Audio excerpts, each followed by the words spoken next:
Welcome back to New Rockstars. I'm Erik Voss, and this is a breakdown of House of the Dragon Season 2, Episode 4, The Red Dragon and the Gold. The Battle of Rook's Rest just changed this Game of the Thrones variety, and you know Rhaenys was thinking, Jacaerys, that's a word I should have said at Aegon's coronation. There were some big changes from Fire and Blood that we must dive into with a shot-by-shot breakdown of all the visuals, references, and deeper layers of meaning that you might have missed, and any book spoilers for upcoming episodes will be down in the spoiler dungeon at the end of this video. Let's get into it. And the best way to support New Rockstars is with some of our House of the Dragons inspired merch at nerdriot.shop, like this Dawn of the Dragons design. Okay, no changes to the opening tapestry in the title sequence. It may be that only publicly known spectacles make the tapestry, since only events with witnesses would be reflected in the historical record. So we saw Jacaerys' public funeral procession, not his closed-door murder. We saw the hanging rat catchers that were in the public, not Erik versus Arik that was in Rhaenyra's chamber. So Rhaenyra's meeting with Alicent and the Sept last episode was secret, but I'm sure next week the Battle of Rook's Rest will appear here. The episode opens with Daemon in another dream. Daemon the Dreamer, we'll soon have to start calling him, in the throne room of the Red Keep. The power of dreams is at the heart of this series, and while Rhaenyra in this episode shares Aegon's dream with Jace, the Song of Ice and Fire, Daemon is tortured with dreams in the haunted Harrenhal from the Woods Witch Alys Rivers, who has the power of the Old Gods and the Children of the Forest, who view all of these men on the continent of Westeros as invaders, occupiers, and pretenders, perhaps none more so than Daemon Targaryen. He passes under a statue of a past king. In the season 2 premiere, we saw a new statue of his brother Viserys being set up on the other side of the room, but we know from concept art that all 5 of the past kings have been carved into these columns, and this one closest to the door is Aegon the Conqueror. So in his dream, Daemon is being watched by the founder of this dynasty, whose own dream of the future eluded Daemon, because he was never considered heir to the throne. Millie Alcock returns once again as young Rhaenyra from the first half of season 1, now recreating Rhaenyra and Daemon's Iron Throne scene from the pilot episode. But whereas the two spoke in clear High Valyrian to each other back then, now Daemon struggles to hear these muffled words, similar to an experience we might have in a dream, until Rhaenyra gets closer to him and says,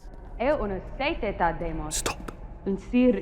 Stop it. His struggle to understand her Valyrian mirrors Aegon II's struggle to keep up with his brother Aemond's Valyrian later. Like, if you cannot speak the language, not only is it a symbolic reflection of your weakening grip on your ancestral rule, functionally it also makes you a weaker dragon rider, because you can only communicate with dragons through High Valyrian. Rhaenyra wears the crown of Viserys and Jacaerys I, which Rhaenyra did not wear in season 1 until after Viserys had died and the role was played by Emma Darcy. So in Daemon's eyes, the child looks like a cosplaying pretender, prematurely wearing the crown that isn't yet hers. Rhaenyra is also wearing the same black outfit that adult Rhaenyra was wearing in the season 1 finale, in the scene when Daemon choked her and he realized that Viserys never told him whatever that prophecy was that Rhaenyra knows, and therefore he was never seriously considered the heir. And it's just fascinating that every time Daemon has a dream, he sees Rhaenyra only as her younger self. Like, every time he looks at her, even when he's awake, this is what he sees. Daemon draws Dark Sister and decapitates her, yet when he walked up through this room, he had no sword or scabbard at his hip. I thought he might have actually drawn one of those melted swords in the nest surrounding the throne, but no, it just kind of appears out of nowhere, as things often do in dreams. It's similar to his killing of Aemond Velaryon, after Aemond called Rhaenyra a whore and her sons bastards, and the decapitation that continues to haunt Daemon, that of Prince Jacaerys. That's why Rhaenyra continues to taunt him, even as a severed head,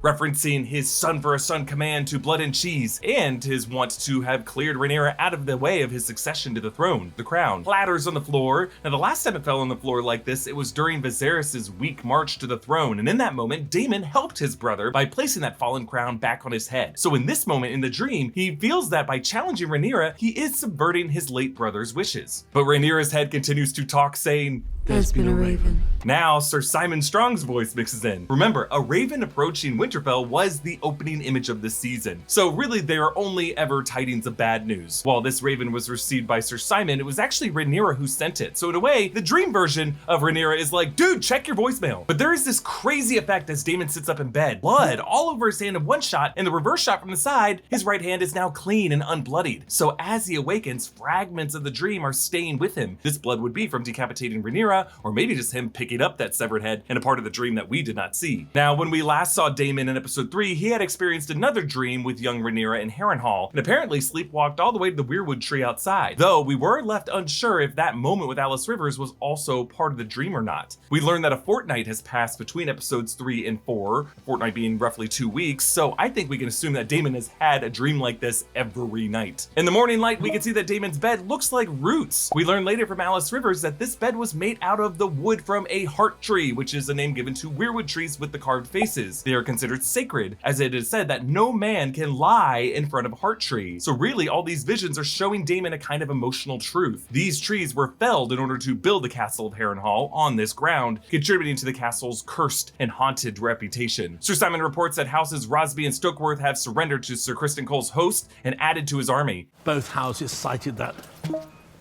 sad business with the usurper's son in their declarations. That pause before sad business with the usurper's son shows that Sir Simon is picking his words carefully around Daemon, who most lords in this realm assume had something to do with it. Sir Simon continues, Even if you can raise a host of rivermen, it will not be ready in time to face him.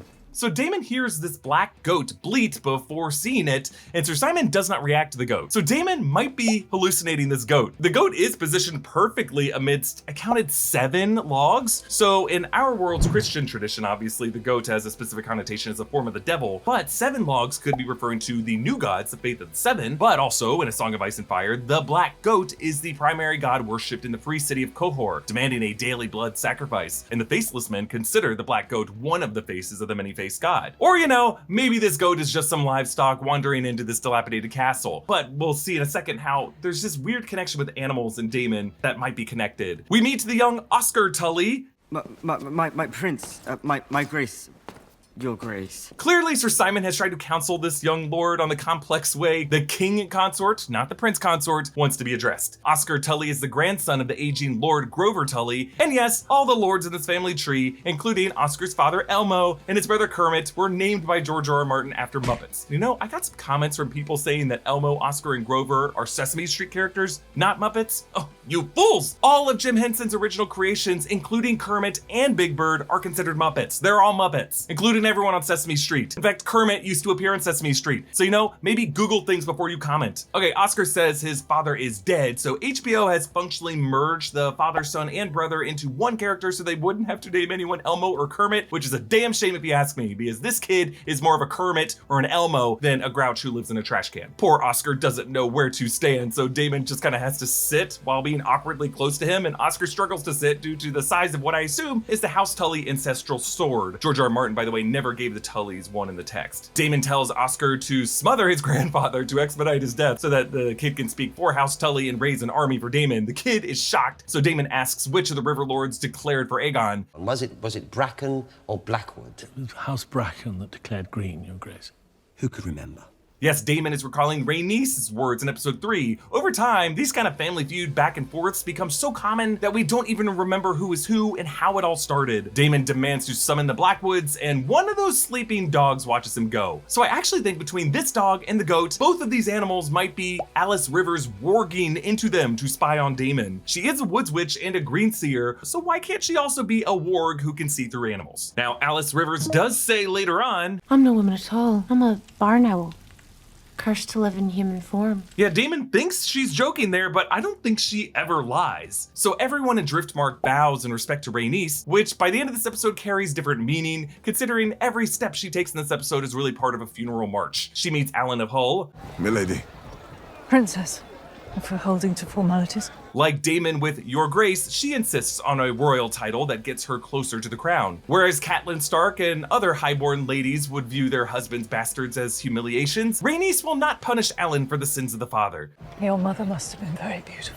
You get a sense that she sees a bit of Laenor in Alyn's eyes. She just seems eager to connect with any family that she can. Meanwhile, Alicent toys with one of Viserys' dragon figurines from his model set of Valyria, and this figurine must not have been destroyed when Aegon wrecked it a few episodes back. Due to his finger cut from the Iron Throne, Viserys had dropped one of these figurines, which was a bad omen, but Alicent had it repaired as a gift. And that, I think, is the one she's holding now, but she also drops it, foreshadowing the fate of her son Aegon and his dragon Sunfyre in this episode. Orwyle brings Alicent moon green tea. This is tea from season 1 brewed by the Maesters as a kind of crude and painful morning after pill. Plan tea, we call it. Viserys had ordered this made after Rhaenyra had hooked up with Sir Criston. Viserys thought that she had done it with Daemon, but that actually did not happen. And this was reported by Larys to Alicent, which caused her to clutch her pearls in outrage, which only became so hypocritical when Alicent had this made for the serving girl Diana after Aegon had assaulted her. And this is the same girl who just showed up last episode having to serve Aegon in the pub. And Orwyle here says, Do report if the recipient has need of any remedy. The tea is known to disagree with the gut. That pause indicates that Orwyle knows it is for her. So like Rhaenyra, Alicent is likely pregnant with Sir Criston's child and does not want it. Alicent asks Orwyle if he thinks Viserys wanted Aegon to succeed him, and Orwyle smartly stays out of it. But he probably has his opinions, because we did see a younger version of him helping put maggots in Viserys' back wound. And back at that time, I always thought that Orwyle and his successor might have been part of a conspiracy. Because let's not forget, the Maesters all come from the Citadel in Old Town, as do the Hightowers. Right now, the Maesters seem to be pro-green, because I think it is they who are spreading the propaganda that Rhaenyra and Daemon plotted the murder of Jacaerys. Even Gerardus seemed convinced of that over on the Black Council. I just do think there's something to this theory that maybe the Maesters are part of a deep state controlling all these events, and that could even include what gets entered into the historical record of Fire and Blood and what would get dismissed as gossip. In the Black Council, while Baela reports the progress of Sir Criston's growing army, you can see Sir Alfred Broom finish his wine and then pour himself another round, clearly not taking these kids seriously. He says Baela should have burned them, and Baela's like, why don't you use your dragon to do that? Oh wait! On the painted table throughout the scene, you can see that the marker figurine of the Hightower Lighthouse, the very tall one, is in the lower left, indicating the largest army of the Greens marching up through the Crownlands. The tall figurine that looks like a cross with the wreath top to the right of Sir Alfred in this shot represents the Queen, Rhaenyra, and she's on the side of the table with various Valyrian seahorses, probably because they don't know where she is. The pommel of Sir Alfred's sword leans against the table right next to it, which might be his way of trying to stand taller than the Rhaenyra marker. Meanwhile, as always, Jace's trigger finger fondles the pommel of his sword as he clocks his disrespect from Sir Alfred in this scene. Lord Gorman Massey seems a bit drunk as well when he says, If I know the Riverlands, he has more disentangling ahead of him than the end of a Lyseni orgy. Lyseni, as in coming from the free city of Lys, or Lys. But Rhaenyra's rising star of Mysaria comes from Lys, so Lord Massey, maybe watch your tongue, because later this episode we see Mysaria is snooping around the shadows of this room probably all the time. Sir Alfred says, This council is rudderless. I'm doing my best to steer it, Sir Alfred. Rudderless. And it's almost like that's the word Corlys was waiting for, because now the Lord of the Tides himself appears. In Fire and Blood, Corlys and Rhaenys take control of the Black Council much earlier when Rhaenyra was out looking for Luke's remains. And since Rhaenyra never did her secret Sister Act mission to King's Landing in the book, their leadership comes here. You may have caught that Sir Alfred referred to Daemon as the King Consort, which tells us that Daemon's preferred title of King Consort, as opposed to the traditional custom of Prince Consort as the husband to the Queen, was something that he had discussed with the Black Council in the past, probably as far back as when Daemon led the council while Rhaenyra was in labor. In Duskendale, we see Sir Criston's forces having defeated House Darkland outside their castle that's called Dunfort. House Darkland is the home of Sir Steffan Darkland, Rhaenyra's Kingsguard, which is why he's so despondent later when he learns of this attack. The House Darkland shields bear their sigil, the 7 white escutcheons on red, matched with the fusilli black and gold. Joining Sir Criston's forces are the shields of House Rosby, that's the 3 red chevronels on ermine, and House Stokeworth, the white lamb on green. They drag Lord Gunther Darkland to the beheading stone, and he calls Sir Criston Kingmaker.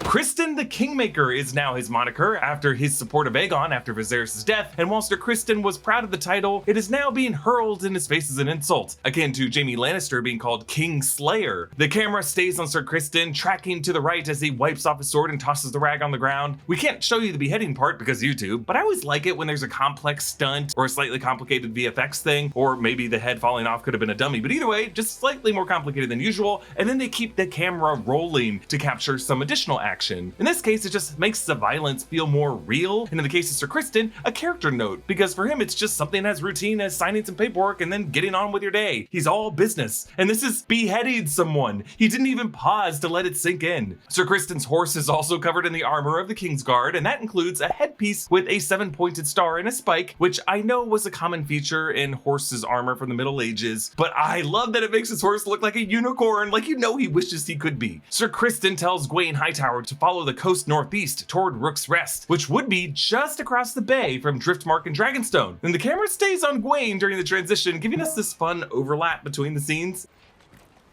You. I told you we should have sent our dragons, and now look what's happened. Yeah, it kind of sounds like Gwaine for a second was thinking this insult at Sir Criston. So Aegon II is furious that Daemon was allowed to capture Harrenhal, but Lord Larys Strong cleverly says, "The castle is more crippled than I am, your grace," and then goes on to say, It's like to drive Daemon to madness as he attempts to make use of it, which is beyond his faculties. The use of the words madness and faculties are telling, as they indicate that Larys knows of the castle's haunted nature, especially when it's occupied by the woods witch Alys Rivers. It's almost as if driving Daemon insane with spooky dreams was part of Larys's plan, because Alys Rivers is, after all, a bastard half-sister to Larys. They both share a father in Lionel Strong, and in Fire and Blood, she served as a wet nurse to Larys. I'm not sure if that's the case on the show, because, the actors are roughly the same age, but the character of Alys Rivers is 400 years old, confirmed by Gail Rankin. So Alys might have taught Larys some of her witchcraft, and they could be working together to subvert Daemon. Aemond reveals that Sir Criston has already turned to Rook's Rest, since it's the home of Lord Staunton, and this move would weaken Rhaenyra's small council, but also it would cut off Dragonstone by land. And he moves the pieces on the map board and then just turns his back when Aegon boyishly tries to move them back. Aegon is realizing that Aemond and Cole were plotting without his authority, and Aemond now switches to High Valyrian. While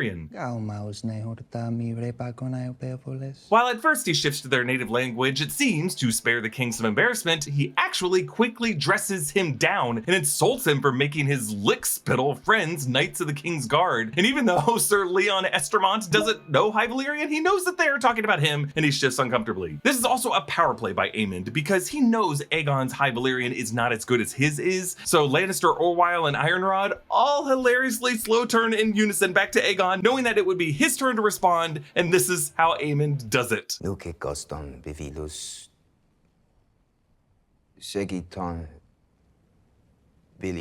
Pathetic! You can actually pinpoint the second Aegon's authority over this room dies.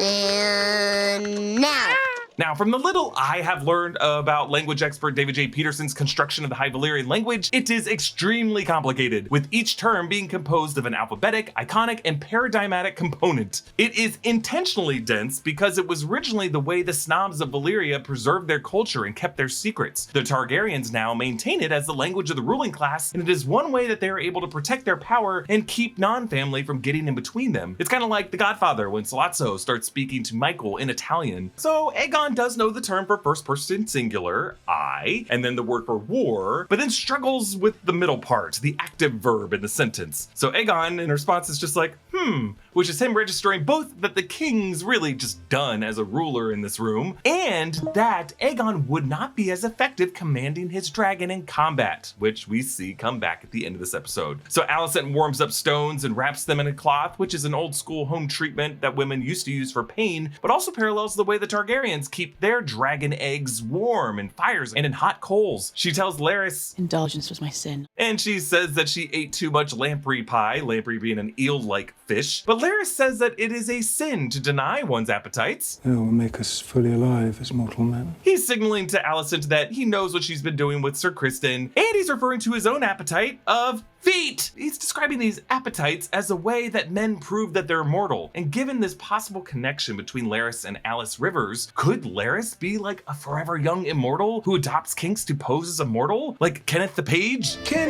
you don't want to be a page forever.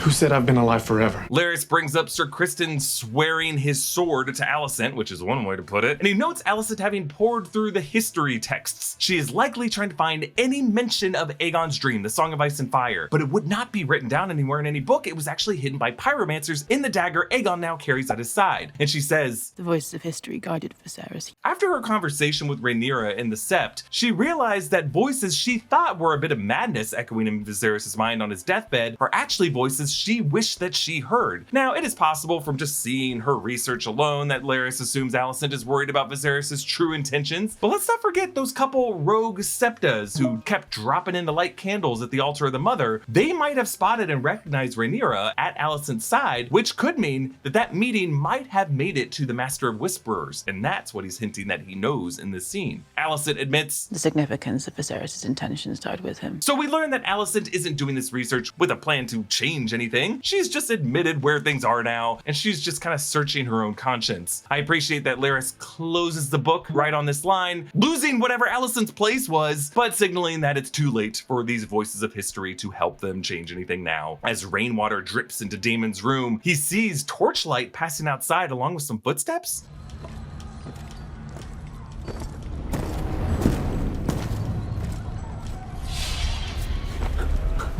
With those steps, we hear the shouts of men in battle, a battle that comes this episode in Rook's Rest, past battles at maybe the Stepstones or Burning Mill in the Riverlands, or could this be a war to come? He draws Dark Sister and follows the stranger. Could it actually be the stranger of the new gods representing death? But that stranger eventually turns around, and it is himself, Daemon, with an eye patch. Yes, looking like his nephew, Aemond. This eye patch is over the same eye, but I think it might be a different eye patch because there's a little reflective portion on the strap just to the left of the patch. The light also catches on this doppelganger scabbard, and we see the golden three-headed Targaryen dragon. So this might be Aemond's sword, Aemond's body, but with Matt Smith's face. But the way this figure walked was pretty similar to the stride Ewan Mitchell uses as Aemond. So Daemon and Aemond are obviously parallel characters. Aemond admires his uncle's boldness. The son for son exchange was Daemon avenging Aemond's overstep with an overstep of his own. Their names are even anagrams of each other. Daemon leads with the D, and Aemond brings it up the rear. That kind of sounds like phrasing, but you know, really Daemon is sexually frustrated while Aemond just has a particular type. I think Daemon is really worried about being supplanted by his nephew Aemond in this conflict as the most brash member of the family. As eye patch Daemon turns, we hear this high-pitched sound. It's almost like a tea kettle, or perhaps the high-pitched scream or the wheeze of a dragon. There is more to everything here with this dream, but we're gonna have to save it for the spoiler dungeon. So Daemon wakes up from this sleepwalking to find himself in the lair of Alys Rivers. Or was he even sleepwalking or just following a vision while he was awake? We'll never know. As Alys in this scene, Gail Rankin's Scottish accent is now full baby reindeer now that she gets more speaking lines. So what are you then, some kind of maester? And headed to the duties after the last one fled in the night. So only men are allowed to be trained as maesters at the Citadel, yet arguably she has more influence as a woods witch, which is on full display in the scene as she mortars ingredients that are being weighed on scales that look like bloody animal tissue, and even at one point she licks her fingers. Blah. Daemon asks if she's strong, which she corrects to Rivers, the bastard name of people born in the Riverlands. But technically she's the bastard daughter of Lionel Strong, and she does bear some resemblance to Larys. And she says, Black hadn't felled the grove of Weirwood Trees that grew on these lands. Heart trees imbued with the spirits of those who lived long before he came. Yes, referring to Harren the Black, who drained the resources of the Riverlands and the Iron Islands to complete the construction of Harrenhal, but was almost immediately after burned by Aegon the Conqueror and Balerion the Black Dread. Alys is really referring to the children of the forest and the old gods whose whispers can be heard through the trees, wood that was used to make Daemon's bed that he is currently sleeping in. Alys says that she's a barn owl cursed to live in human form, which again, I do not think is a complete joke. I think she might just be telling him that she is a warg spying on him through animals. I theorize that Alys Rivers could be the same woods witch whom Jenny of Oldstones brings to court and tells Jacaerys II that he must marry off his son and daughter together to bring about the prince that was promised through their lineage. HBO released their first image of Duncan the Tall in their upcoming A Knight of the Seven Kingdoms series following Duncan Egg, and the egg of that series becomes Aegon V, whose son Duncan the Small is the one who marries Jenny of Oldstones, the one who brings that woods witch to court, and this is before Aegon V, aka Egg, and Duncan the Small and several others die in the fire at Summerhall. I really like Gail Rankin on the show, and I think it'd be really cool to cast her also on that Duncan Egg show as the same witch involved in Egg's fiery death at the end of that series. Gail Rankin confirmed to Entertainment Weekly, this person can tell the future. Basically, she's someone who has all of this power, who has been alive potentially 400 years. So basically, she could be just one witch living throughout all of Westeros' history. Alys asks Daemon, do you now plan to make your own claim? And she touches her womb on this line, almost as if to say, do you plan to make this claim with me? She gives Daemon the sleeping draft, which is interesting parallelism in this episode. Alicent drinking the moon tea, Daemon drinking this stuff. But we get this insane transition.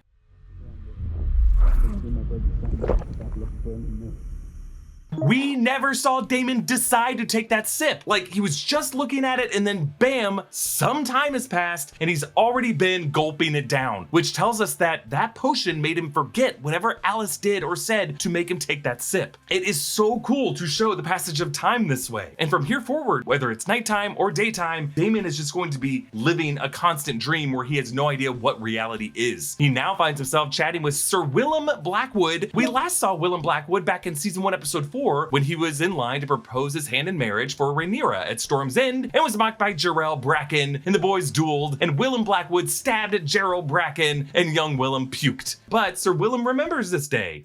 I once vied for Queen Rhaenyra's hand. I always liked her spirit. It was Rhaenyra who told Sir Criston to let the two boys fight it out at Storm's End, and her decision to not intervene in that feud between river lords gave Willem the win that led him to becoming a knight for his family now. But Daemon now sees the ghost of his past wife, Laena, who died after a difficult labor and ordered Vhagar to burn her. Nana Blondell returns for this cameo, and she is wearing the same dress and jewelry that she was wearing when they lived on Pentos in season 1, episode 6. So after Lady Laena and young Rhaenyra, will Daemon next see the ghost of Rhea Royce, who was briefly his wife in the Vale before he killed her? Or is Alys Rivers just taking the form of every woman in Daemon's life to try to mock him for his sexual frustration? Thank you to BetterHelp for sponsoring this video. We are halfway through 2024, which is as good a reason as any to take a second to check in with yourself and take stock of your mental health. If that's something you could use some help with, try BetterHelp. BetterHelp makes starting therapy easier and less intimidating for a lot of people. First, use our link to go to their site, betterhelp.com/newrockstars. The site will ask you to answer a few questions so BetterHelp can match you up with one of their over 30,000 therapists who they think can help you out the most. The therapist they pick for you will have tons of experience dealing with whatever you're going through. Every single one of their therapists is licensed, has a master's or doctorate degree, and has spent over 3 years and 1,000 hours working with people just like you. You'll be matched to a therapist usually within 48 hours, so you can get started fast. We've been promoting BetterHelp for a while, and we've heard some amazing feedback from you guys. We got permission to share this review from one of our viewers who said, "I have had a few therapists over the last couple of years. My therapist was the most open and accommodating therapist I've ever had. He listened when I needed to talk and told me some hard truths when I needed to listen. I couldn't recommend him more." Let BetterHelp connect you to a therapist who can support you, all from the comfort of your own home.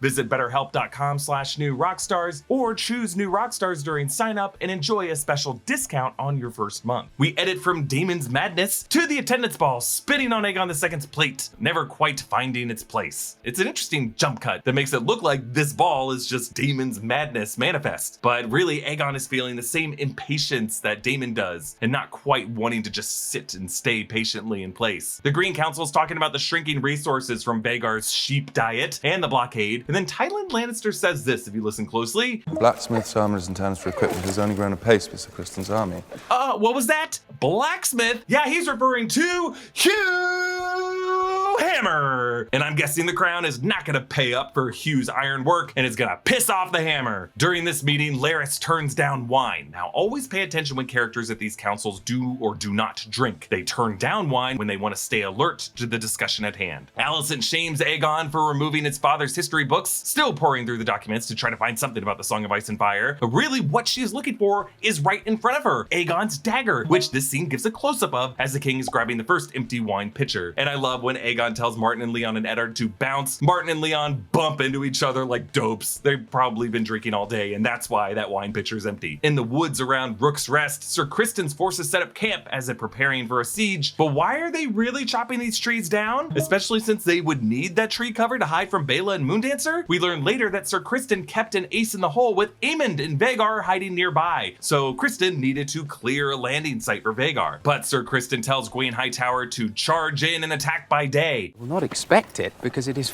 madness. Dragonstone and their dragons are just across the bay.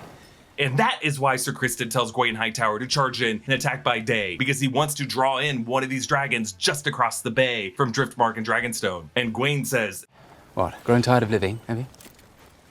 Sir Criston doesn't respond here, but remember, he was gonna unalive himself in the Godswood when Alicent stopped him, and ever since, he has felt like he's been living on borrowed time, and probably has felt tired of living. Rhaenyra and Sir Stefan return to Dragonstone, still hilariously wearing their septa and septed outfits, not taking time to change. But outside, and coming through the windows of Dragonstone earlier in this episode, notice these little plumes of smoke. Just a reminder that Dragonstone is a volcanic island, and the Dragonmont cave beneath them is filled with loose dragons who literally fume and blow smoke. It's just worth remembering that Rhaenyra's side of this conflict is lousy with dragons. They have so many dragons. The problem is they just don't have a lot of dragon riders. And after grilling his mother for sneaking into King's Landing, Jace now just grumbles. We stand at the ready. This is what Daemon said to Rhaenyra back in episode 1 of the season when she returned after some time away looking for Luke. Your counsel stands at the ready, Your Grace. This also might be Jace saying, I'm another hot-blooded Targaryen boy with my own dragon, so keep me in the loop, Your Grace. As Sir Alfred warns her that they are being dared to rescue Rook's Rest, Jace stresses, We need to send a dragon. Another little puff of smoke wafts behind Rhaenyra on this line, like somewhere the dragons beneath them are like, release us. Rhaenys steps forward to volunteer herself and Meleys. And there's just one little look between Rhaenys and Corlys. This would be the last time this husband and wife see each other. And really it's just because she's so confident that she'll be able to burn all of Criston Cole's forces unchallenged and return safely. King Aegon tries to pour himself another round in his glass, but he finds the pitcher empty. If only they kept those flagons full. The broken yellow shards of the pitcher foreshadow the broken golden body of Sunfyre in the final shot of this episode. Rhaenyra summons Jace in front of the skull of Meraxes, which is the dragon of Aegon the Conqueror's sister wife, Rhaenys, the older Rhaenys. And it's here where Rhaenyra tells her son about Aegon's dream, the Song of Ice and Fire, which is some pretty cool parallelism because her father Viserys told her about this in front of the skull of Aegon the First dragon, Balerion, in King's Landing. Meanwhile, in the dragon pit, Aegon drunkenly greets his dragon, Sunfyre, who has certainly grown on that healthy diet of sheep since we last saw Sunfyre in season 1. As Sunfyre flaps out of the dragon pit's domed roofs over King's Landing, we see how its scales glitter in the sunlight. Rhaenyra explains to Jace that this decision to deploy what's essentially a nuclear weapon on Westeros is motivated not just for a crown, but by Aegon's dream. And in these moments, we see why the HBO series introduced this concept, because otherwise a lot of these characters would just be petty war criminals. Remember, this season opened with Jace at the wall, with Cregan Stark looking into the distant north. So unlike Rhaenyra, Jace actually knows what the ice part of the Song of Ice and Fire feels like. Onto the Battle of Rook's Rest. The camera starts in the sky, as if worried about an approaching dragon, but then looks down to follow the combined forces of Darkland and Rosby and Stokeworth in the first wave as they approach the Staunton's at the castle. Basically pawns being felled by arrows. The arrows land in the soldiers in front of us and in the grass at our feet, so that we feel like we are a fellow soldier just being pushed up this hill behind them. Up on the battlements, row after row of archers make these arrows a non-stop volley. I just like how despite this battle being remembered as a dance of dragons, these soldiers didn't know that that would be happening and were prepared to hold out as long as they could in a true siege. But Meleys is spotted. Gwaine freaks out, clearly not filled in by Sir Criston on the true plan, and Sir Criston tells two archers with flaming arrows to release the signal. It's kind of like the surprise we felt by one flaming arrow at the Battle of Blackwater in Game of Thrones. Now, why didn't Sir Criston tell Gwaine that this would be happening? Well, for one, he hates Gwaine for all of his dismissive comments about him being a Dornishman, and two, Criston likely wanted Gwaine to lead one of those flanks of soldiers to keep Meleys' attention divided on the ground. He was totally prepared to kill off Alicent's brother here. Rhaenys rides Meleys wearing her own battle armor, and as they fly toward Rook's Rest from the bluff, our point of view sees the castle bobbing up and down, which is just a reminder that when they're on Dragonback, it's not like a smooth view of the ground below that you would see. It would be like a chaotic undulation that would make it really hard to get a sense of the battle and where you're actually pointed. Lord Staunton looks as terrified as the rest until Meleys flies right overhead past him, and he can kind of see its red color, and you can see him doing some mental work like, wait, are there any red dragons on the other side? No, there's a couple red dragons and they're all on our side. Okay,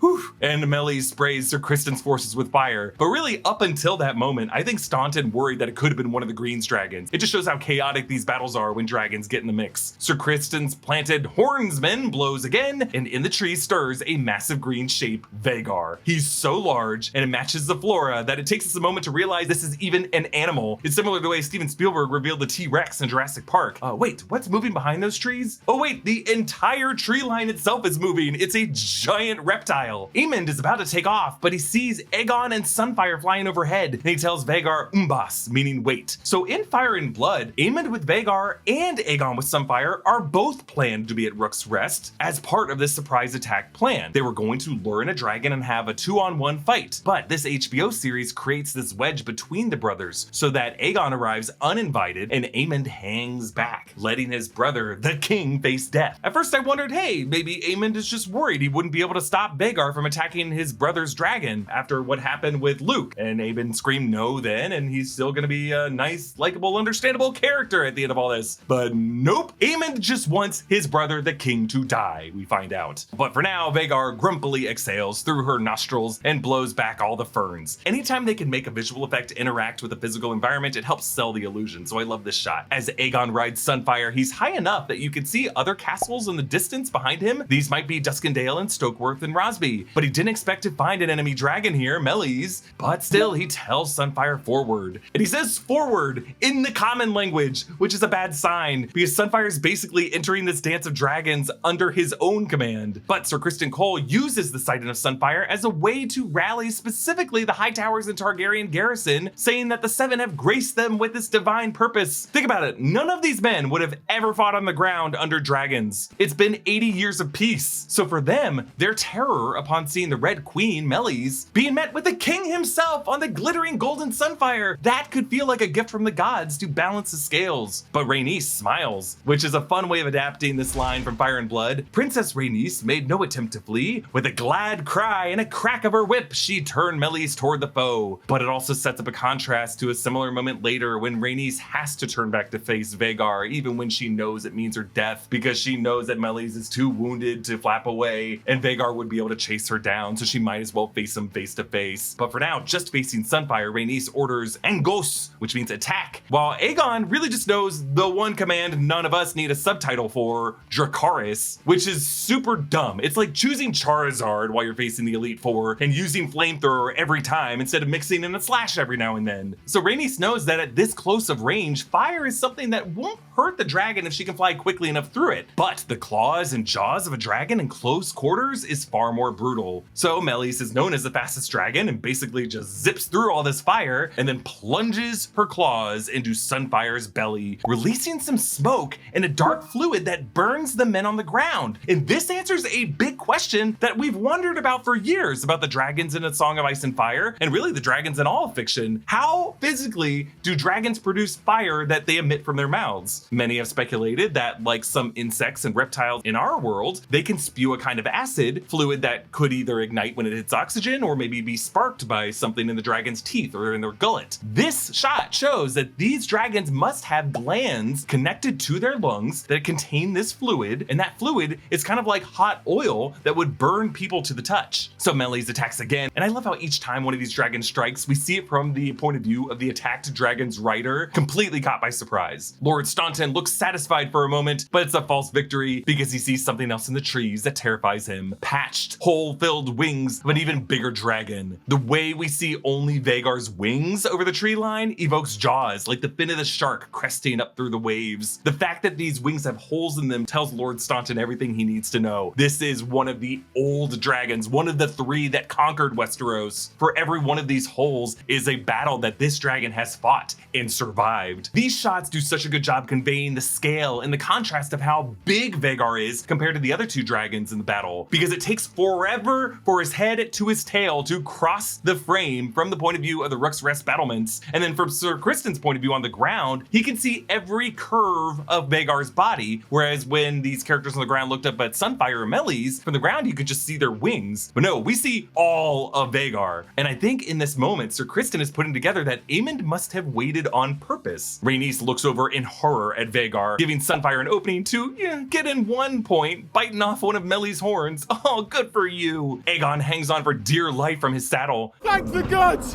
Dracarys! No! No! Oh my god, it reminds us of the Stepstones in season 1 where there was that one soldier on Daemon's side of the conflict who thanked the gods for the arrival of Daemon and Caraxes, but then this guy was immediately crushed by Caraxes. One of Sunfyre's wings has caught fire and the dragon falls. You can hear the shock in all the soldiers' voices on the ground to see the king's glittering dragon falling and then landing with an explosion of flame like a crashing airship. But this is just an animal, so this fire would be erupting from Sunfyre's own flammable lung fluid. So by ordering Jacaerys, Aemond knew what he was doing to both Rhaenys and to his brother. And in this moment, he became more of a kinslayer and a kingslayer than he ever was in Fire and Blood. Aemond leaves this episode of House of the Dragon's undisputed villain. Rhaenys has the chance to flee this battle, but she turns back to see Vhagar and realizes that she really has no choice. Angos Meleys.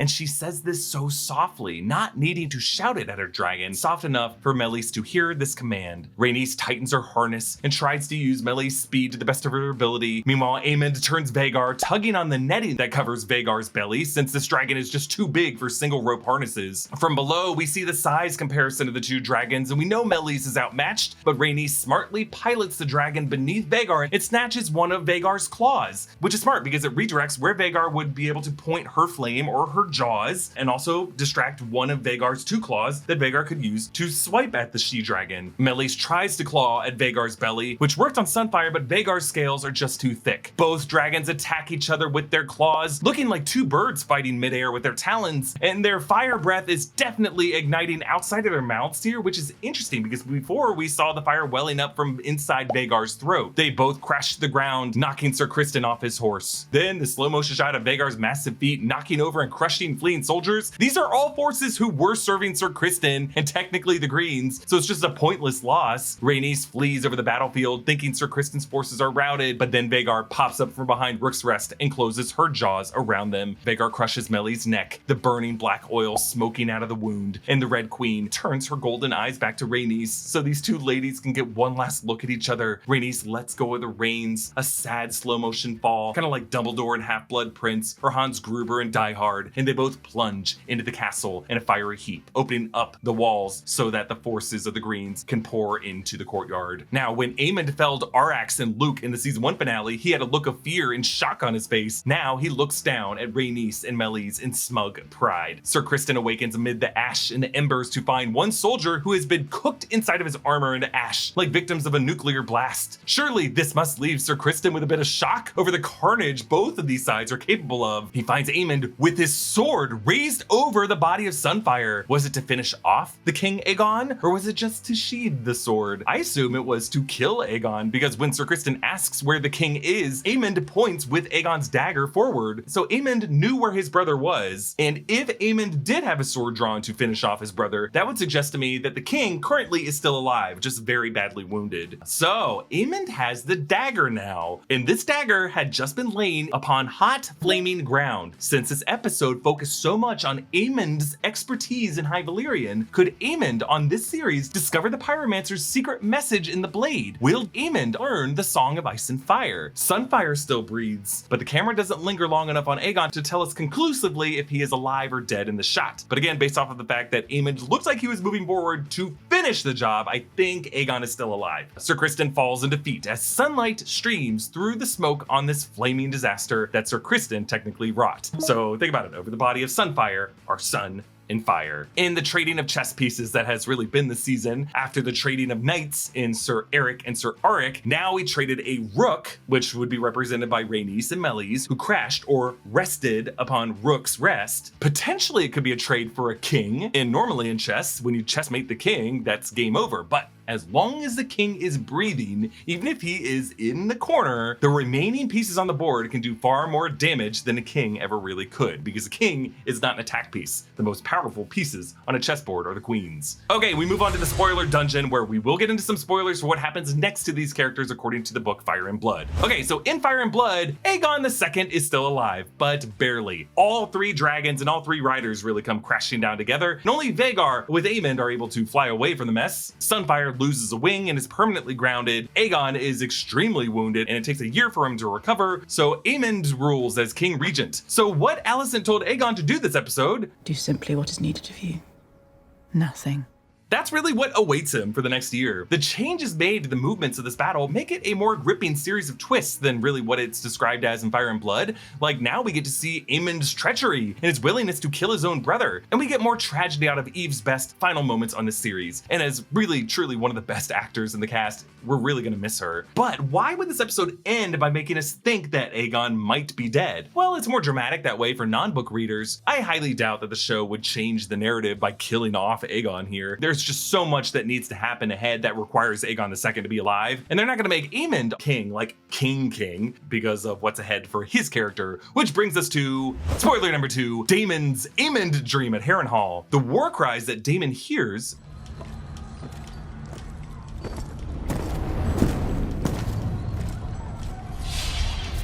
that might indicate his battle with Aemond at the God's Eye Lake, which I assume is going to be a big battle in season 3. Daemon might even be foreseeing his own stabbing of Aemond in his other eye with Dark Sister, as both Vhagar and Caraxes plunge into the God's Eye Lake. That high-pitched sound could even be the wheeze of the deviated septumed Caraxes when he dies in that fight.